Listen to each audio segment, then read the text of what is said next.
Hi everybody, Dan Illman here with some exciting news. DRF Formulator, the gold standard in past performance information, is now free, exclusively on DRF Bets. Join DRF Bets with the promo code WINNING, get a $250 first deposit match bonus, a $10 free bet, and free Formulator already uploaded to your account. Access Formulator's premium features, including sortable trainer stats, race replays, personalized trip notes, and lots more. Free Formulator, exclusively on DRF Bets. Hi everybody, Dan Illman, Mike Beer. The feature race at Aqueduct on Sunday, race number 7. It's the Heavenly Prize for fillies and mares going a one-turn mile. $125,000 is the purse. We take a look at this field. There are only 5 entrants, but I think you could make a case for all 5 of the horses in this race. Bank Sting, the number 2, is your 2-to-1 second choice behind Maiden Beauty. Both of those horses have speed, and it's going to be very interesting to see how tactics play out. Yeah, that's true. A short field, not a ton of pace in the race. Both of those horses feel like they want to be forward, though I sort of felt like Maiden Beauty was probably the faster of the 2 early, and she's just been in great form since Robbie Falcone claimed her.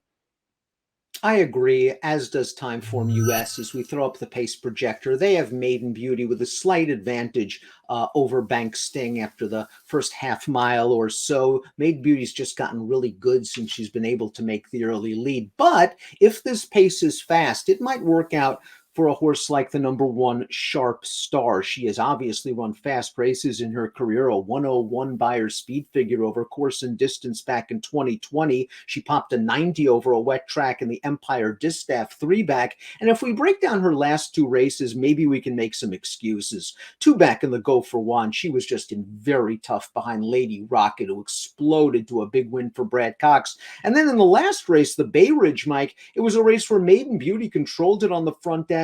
Sharp Star was wide on the second turn, and maybe a mile and an eighth a little far for her at this point. Yeah, I think all those things are probably true, Dan. You're certainly right about the Go for One 2-back. She had no chance in there the way that Lady Rocket ran. And this is a filly who's run plenty of races that would make her, really, really tough in this race. It even feels like cutting back to the one-turn mile is a real positive for her. I don't particularly love her in here, but I won't be surprised if she wins. Although the number 2 Bank Sting has won her last 2 races at 7/8, she's also unbeaten going the mile, and she's 5 of 6 at Aqueduct. Here's a game performance in the La Verdad over Muddy going on January the 2nd. She was 1-5 in this race, and she's pushing the pace on the outside. She's going to have to work to get this done, but get it done she does with an 86 buyer, and she just likes to win races. You have to feel she's going to be right in the thick of things when the field turns for home. Yeah, her tactical speed's a real advantage for her in here. She does have to gut this win out a little bit, but Eloquent Speaker, the horse she beats, was in really good form at the time, and this was a little bit of an inside track, too. It felt like a day you wanted to be on the rail, and Bank Sting was never on the rail, so a good performance. I mean, listen, Dan, she's 6 for 7 since they've come back from that really long layoff about a year ago. The only time she lost, the Empire Distaff, was when she chased a really, really fast pace. Sharp Star won that race from last to first. This horse was chasing the entire way, and she never gave up. Her overall form is very good. Battle Bling was claimed by Rob Actress for $62,500. 2 starts back, became a stakes winner, going a mile and an eighth. I thought Trevor McCarthy gave this filly a really nice ride. She was last on the backstretch as we watched Battle Bling, and then she made this move on the turn and kind of looped everybody, and I think maybe took a couple of these horses by surprise. And they're a couple of good horses. We know that Miss Leslie is solid on the Mid-Atlantic circuit. Kiss the Girl, the 3rd place finisher, would come back to win 2 stakes races in a row in Maryland with buyers of 85 and 84. Trevor trusted that this filly had enough stamina to make that early move, and she lasted. Yeah, true. You're right about that, Dad. He made the early move with her, and then she's going to manage to hang on in here. I guess you could just say Trevor timed it perfectly. A good performance there. She also ran well off the little layoff 2 starts back when Rob Actress claimed her. She didn't have any excuse that day, Dan. She made a real run at Maiden Beauty on the lead, and Maiden Beauty denied her at the end of the race. So she's going to have to find a way to get by that horse this time. It just feels like she's in career best form right now.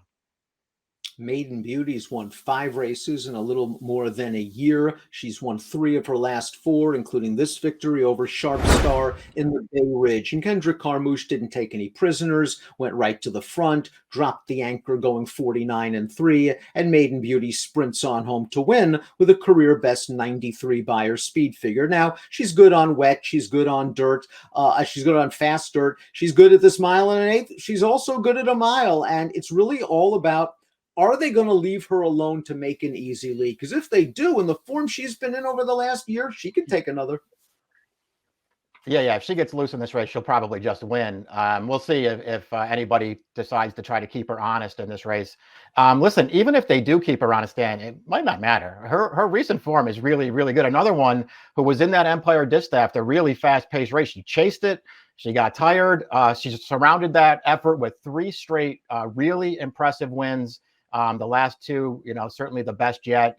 She's the horse to beat in here for sure.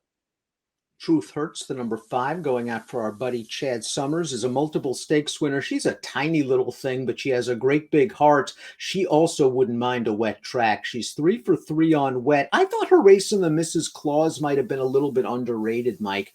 Jakarta was able to get to the lead and kind of slow it down, and Truth Hurts, a horse that I think likes to maybe make one run in shorter distance races, kind of made a middle race move to get into contention and then flattened out. And Jakarta's surprisingly been good in her ripe old age. She came back to run 3rd in a grade 2 and then just missed in the Barbara Fritchie.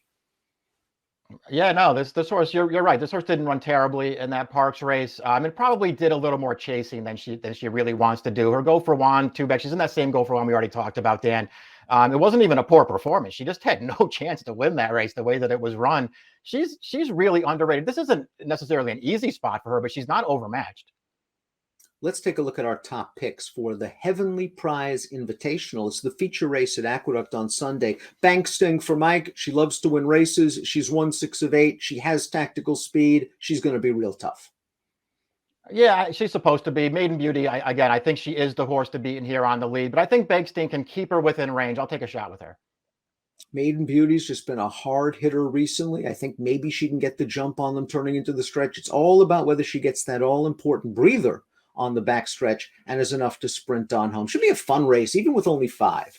2, 3, 4, 5 for Mike, 4, 2, 3, 1 for me. It's Sunday's Heavenly Prize at the Big A. Good luck.